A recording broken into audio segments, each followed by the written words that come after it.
आप देख रहे हैं नकला दर्पण न्यूज, सच्ची और अच्छी खबर। चाह नहीं वह बढ़िया इंसान नहीं, समता बिना समाज नहीं और बिन समाज जनराज नहीं। जो जमीन को जोते बोए वो जमीन का मालिक होए, राष्ट्रपति का बेटा हो या चपरासी की हो संतान और टाटा बिरला गरीब का बेटा, सबको शिक्षा एक समान। और आज क्या हो रहा है? आज इस देश के स्कूल, कॉलेज और विश्वविद्यालय अंबानी अडानी के हाथों बेच दिए गए हैं। मैं सबूत आपको देने आया। जवाहरलाल नेहरू विश्वविद्यालय देश का सबसे बड़ा विश्वविद्यालय है और आप जवाहरलाल नेहरू विश्वविद्यालय का खर्चा चल सके। सरकार का काम था कि हर व्यक्ति को शिक्षा मिले, सबको पढ़ाई मिले, कमाई हो, दवाई मिले। और मैं जानता हूं इसी उत्तर प्रदेश में जब वो नारा लगा कि संत सोपा ने बांधी गांठ, पिछड़ा पावे 100 में 60, तो उस नारे को समाजवादियों ने आगे बढ़ाया कि 100 में 90 शोषित हैं। शोषितों ने ललकारा है, धन धरती और राजपाट में 90 भाग हमारा है, 10 का शासन 90 पर नहीं चलेगा, नहीं चलेगा। भाई यही तो संविधान कहता है। अगर विश्वविद्यालय में 10% लोग ही रहेंगे तो संविधान बचेगा क्या? आज इस देश में जातिवार जनगणना होनी चाहिए कि नहीं होनी चाहिए, ताकि पता चले किसी गांव में अगर 100 रोटी है और 100 लोग खाने वाले हैं। ऑक्सफैम की 2023 की रिपोर्ट बताती है एक आदमी 40.5 रोटी खा रहा है और 3 रोटी पर 50 आदमी गुजारा कर रहे हैं। 10 रोटी में 90 आदमी खाने को मजबूर हैं और 90 रोटी 10 आदमी खा रहा है। बाबा साहब का संविधान कहता है सबको जितनी भूख है उसको उतनी रोटी मिले। और मैं याद करना चाहता हूं इस मंच से मंडल आंदोलन की लड़ाई को और मरहूम नेताजी मुलायम सिंह यादव जी को। जब उत्तर प्रदेश में वो मुख्यमंत्री बने तो ओबीसी का आरक्षण 14% से बढ़ाकर 27% किया, तो नेताजी ने किया। और उस पूरी लड़ाई को अभी प्रदेश अध्यक्ष, आदरणीय प्रदेश अध्यक्ष जी पिछले कार्यक्रम में जब हम लोग साथ में थे तो वो बोल रहे थे, अभी फिर वो बोलेंगे, इसलिए मैं बहुत संक्षेप में अपनी बात खत्म करूंगा। और एक बात मैं कहना चाहता हूं जो उन्होंने कहा था कि उत्तर प्रदेश की किसी भी बेटी को अपने जेब के पैसे के चलते शिक्षा न मिले या किसी भी खेत को सिंचाई न मिले, किसी भी बहन बेटी को पढ़ाई न मिले या किसी मजबूर को दवाई न मिले, इसकी व्यवस्था को बदल करके पढ़ाई, कमाई, दवाई मुफ्त करने वाले आदरणीय नेताजी के मिशन को बढ़ाने की जिम्मेदारी आपके ऊपर है। और इसलिए जब यहां पर मंडल आंदोलन लड़ा गया तो आज नई पीढ़ी को यह बात समझना होगा कि आज उस मंडल आंदोलन को कमजोर करके आपको मंदिर मस्जिद के नाम पर लड़ाया जा रहा है। बताइए, धर्म की लड़ाई हमारी लड़ाई है क्या? अब तो पतंगे भी ये देख के हैरान हो गई कि ये छतें भी हिंदू मुसलमान हो गए। इसलिए ये हिंदू मुसलमान की लड़ाई नहीं है भाई। और ये तो लखनऊ तहजीब का शहर है, यहां तो साझा शहादत, साझा विरासत। अगर यहां पर शहीदों के जितने स्मारक हैं उन स्मारकों में जाकर नाम पढ़ लीजिएगा, लखनऊ से लेकर के दिल्ली के इंडिया गेट तक, तो हिंदू मुसलमान के नाम मिले हुए मिलेंगे। सभी का खून है शामिल यहां की मिट्टी में। और आज उन्हें ही आपस में लड़ाया जा रहा है। और आज इसलिए भारत बंद करना पड़ रहा है कि एससी को एसटी से लड़ा दो, ओबीसी को ओबीसी से लड़ा दो, हिंदू को मुसलमान से लड़ा दो, गरीब को अमीर से लड़ा दो। 69,000 शिक्षक भर्ती में जिसको नौकरी नहीं मिली उसको जिसको नौकरी मिल गई है उससे लड़ा दो, और बेरोजगारों को आपस में लड़ा दो।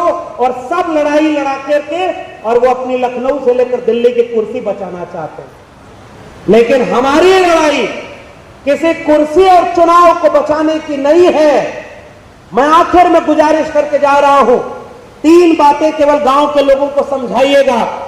पहला, कि संविधान नहीं था तो चारपाई पर बैठने का अधिकार किसको नहीं था, उसको समझाना कि तुम्हें चारपाई पर बैठने का, मुख्य सड़क पर चलने का, मंच पर खड़े होकर माला पहनने का अधिकार अगर किसी ने दिया तो बाबा साहब अम्बेडकर के संविधान ने दिया है। और इस बात को कहने में कोई गुरेज नहीं। और मैं यहां एक बात और कह दूं, हमारे लखनऊ के आदरणीय सांसद महोदय बैठे हुए, मैं दिल्ली में उस दिनों था, मीडिया में खबर आई कि एक समाजवादी पार्टी के नेता ने प्रश्न उठाया है कि संविधान से चलने वाली संसद में सिंबल कहां से आया, वो किसका प्रतीक है सिंबल। इसलिए अगर इस देश में आप गीता मानो, आप कुरान मानो, आप बाइबल मानो, आप चर्च जाओ, मंदिर मस्जिद जाओ, कोई किसी को रोकता टोकता नहीं है, क्योंकि भारत का संविधान सबको अपना धर्म मानने की इजाजत देता है। इसलिए समाजवादियों, याद करो इसी लखनऊ और अयोध्या के लोग, और मैं तो बताना ही भूल गया कि आपने संविधान इतना अच्छा बचाया कि पूरे 3 दशक जिस अयोध्या के नाम पर उन्होंने नफरत की राजनीति की, इस चुनाव में वो अयोध्या ही हार गए। तो ये समाजवादियों के पीडीए की जीत है, इसलिए पीडीए ने एनडीए को हराया है और संविधान को बचाया है। आधा काम हो गया है, लेकिन आधा काम बचा हुआ है। उत्तर प्रदेश से लेकर दिल्ली तक की कुर्सी कमजोर हो गई है ना, लेकिन अब हमारी असली लड़ाई, समाजवादियों की लड़ाई, राजनीतिक ढंग से लड़ी जाएगी, लेकिन सामाजिक और सांस्कृतिक लड़ाई को कैडर के तरीके से गांव-गांव पहुंचाने की हमारी जिम्मेदारी है। इसलिए मैं आखिर में आपसे गुजारिश करके विदा लूंगा कि कैडर का काम क्या होता है। कैडर का काम यह होता है कि कोई सड़क चौराहे पर खड़ा होकर पूछे कि ये लाल टोपी किसका प्रतीक है, तो कैडर वाले लोग खड़े होकर कहें कि लाल टोपी क्रांति का प्रतीक है, इंकलाब का प्रतीक है और कुर्बानी का प्रतीक है। ये इसलिए लाल टोपी है क्योंकि डॉक्टर राम मनोहर लोहिया समाजवादी विरासत को हमको देकर के गए। और ये वही उत्तर प्रदेश है जिसमें सांप्रदायिकता की आग के सामने जब नेताजी पहली बार मुख्यमंत्री बने थे, इतिहास याद करना, समाजवादियों, डरने का काम आपका नहीं है। जो डरता है वो गलत रास्ते पर है, वो डरे। जो सही रास्ते पर है वो क्यों डरे। इसलिए जब संविधान का खतरा बनकर के इसी उत्तर प्रदेश में 1990 के आसपास कुछ लोग दंगा करने गए, तो माननीय नेताजी ने संविधान की हिफाजत करने के लिए पहली बार मुख्यमंत्री बने थे, लेकिन कुर्सी बचाने के लिए नहीं, अपने संविधान को बचाने के लिए उन्होंने सांप्रदायिकता के सामने कड़ा फैसला लिया था। और इसलिए उनको अपमानित करा गया इसी उत्तर प्रदेश में, उन्हें मुल्ला मुलायम कहा गया था। क्यों कहा गया? क्योंकि उन्होंने संविधान की हिफाजत की थी। और आज अब यह इतिहास केवल इसलिए कहना जरूरी है कि अगर मानसिकता जातिवादी रहेगी तो कोई मुख्यमंत्री का घर भी गंगा जल से धुलवाएगा, कोई मंदिर जाने पर भी आपके मंदिर से निकलने पर उसको गंगा जल से धुलवाकर आपको अपमानित करने का काम करेगा। इसलिए समाजवादियों, सम्मान केवल अपना नहीं बचाना है, संविधान के सम्मान को बचाना है। गांव में जो बहन बेटी सुरक्षित नहीं है, ये जो बेटी बचाओ बेटी पढ़ाओ का नारा लगाया था, इस बात से ही बेटी को बचाना है, उसका सम्मान बचाना समाजवादियों आपकी जिम्मेदारी है। शिक्षा और रोजगार बचाना आपकी जिम्मेदारी है। और बाबा साहब के संविधान से मिला आरक्षण और पीडीए को सम्मान और अधिकार दिलाना समाजवादियों आपकी जिम्मेदारी है। वरना आने वाली पीढ़ियां आपसे एक सवाल पूछेंगी कि जब आप थे तो संविधान बचा था, जब आप थे तो मंडल आंदोलन के आधार पर नौकरी मिलती थी, जब आप थे तो शिक्षा, पढ़ाई, कमाई, दवाई मुफ्त मिला करती थी, और अंधविश्वास और पाखंड के नाम पर जब देश को बर्बाद किया जा रहा था, अंधविश्वास फैलाकर आपको कूप मंडूक में बनाया जा रहा था, और दूसरी तरफ आपके बच्चों की शिक्षा और रोजगार को खत्म किया जा रहा था, प्राइवेटाइजेशन किया जा रहा था, आप क्या कर रहे थे? मैं जाते जाते एक किस्सा का सुना के खत्म करूंगा कि एक पेड़ पर आग लग गई तो चिड़िया, बहुत सारी चिड़िया उड़ गई और कुछ चिड़िया बैठकर उसी पर जलती रही। एक कवि ने कविता लिखी कि आग लगी इस वृक्ष को, जलने लागे पात, उड़ते क्यों नहीं पक्षियों जब पंख तुम्हारे पास। उन चिड़ियों ने जो जवाब दिया उसे मेरा पैगाम समझकर घर ले जाइएगा।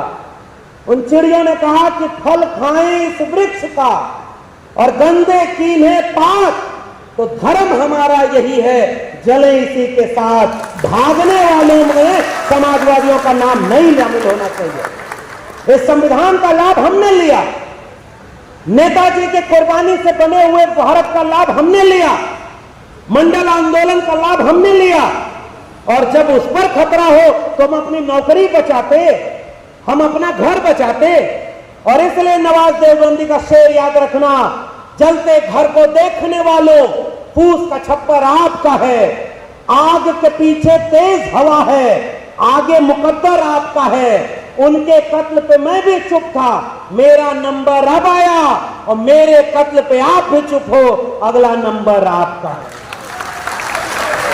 इसलिए अगर बुलडोजर को रोका नहीं जाएगा तो कभी किसी मुसलमान के घर पर बुलडोजर चला तो देर नहीं लगेगी कि वो बुलडोजर किसी दलित पिछड़े के घर पे भी चलेगा, और चलाया जा रहा है। इसलिए देश बचाना समाजवादियों आपकी जिम्मेदारी है, संविधान बचाना आपकी जिम्मेदारी है, और शिक्षा और रोजगार बचाना आपकी जिम्मेदारी है। अगले 2-3 साल जो बचे हैं उसे अपनी आने वाली पीढ़ियों के लिए कुर्बान कर दो। आप पहले के जमाने के लोग अभी बोलेंगे तो बताएंगे कि जब प्रचार करने कैडर के लोग निकलते थे तो लाई चना लेकर निकलते थे और पूरे दिन गांव-गांव की बस्ती-बस्ती समझाते थे कि अपनी शिक्षा, अपने बच्चों के रोजगार को कैसे बचाना है। अब अगले 3 साल 2 साल जो बचा है, रात दिन एक करके जोड़ने का काम करिएगा। पीडीए जोड़ने का काम करता है। और मैं इस मंच से कहता हूं, अगर एक रंग का गुलदस्ता होता तो अच्छा नहीं लगता, बगीचा एक रंग का अच्छा नहीं लगता। इस मंच को आप देखिए, ये है समाजवादी मंच, जिसमें हर जाति और हर तबके के लोग एक साथ एक मंच पर बैठे हुए हैं। और ये है समाजवादी पीडीए, और पीडीए ही भारत का भविष्य है, पीडीए ही समाजवाद का भविष्य है, पीडीए ही संविधान के मान को बचाएगा और शिक्षा और रोजगार को बचाएगा। वरना शिक्षा और रोजगार लुट गया तो आने वाली पीढ़ियां आपसे सवाल पूछेंगी कि जब ये सब लूट रहा था तो आप क्या कर रहे थे। मैं बड़े शान से कहूंगा कि जब ये सब लूटा जा रहा था तो मैं समाजवादी परचम के साथ बाबा साहब के संविधान को बचाने के लिए, डॉक्टर लोहिया के समाजवाद को बचाने के लिए, शिक्षा और रोजगार के लिए समाजवादी परचम के साथ कंधे से कंधा मिलाकर लड़ाई लड़ रहा था। जय भीम, जय मंडल, जय समाजवाद, इंकलाब जिंदाबाद।